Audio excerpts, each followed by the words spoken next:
قال لك محمد صلاح كل ما يخش ال 18 يتقرص.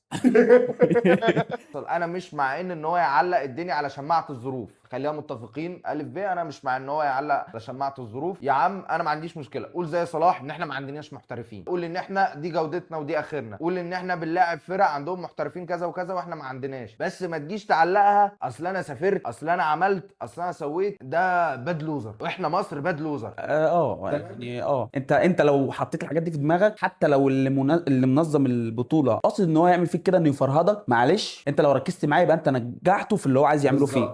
فانا ما بركزش في الحاجات دي. طب احنا كنا بنروح بنلعب في التل الكبير، وكنا بنروح بحاجات، بنروح بميكروباصات وبنقعد مزنوقين، عشان خاطر قال لك ممنوع الاتوبيس يخش جوه عشان ما يتكسرش. فاحنا مش هنركز في الكلام ده بقى، احنا هننزل نلعب. الساعه اللي انا هقعدها في الاتوبيس دي هتفرق معاك في حاجه؟ قال لك الفندق فيه ناموس. والله اقسم بالله قال لك الفندق فيه ناموس. ابراهيم حسن قال لك الفندق فيه ناموس. قال لك محمد صلاح كل ما يخش ال 18 يتقرص.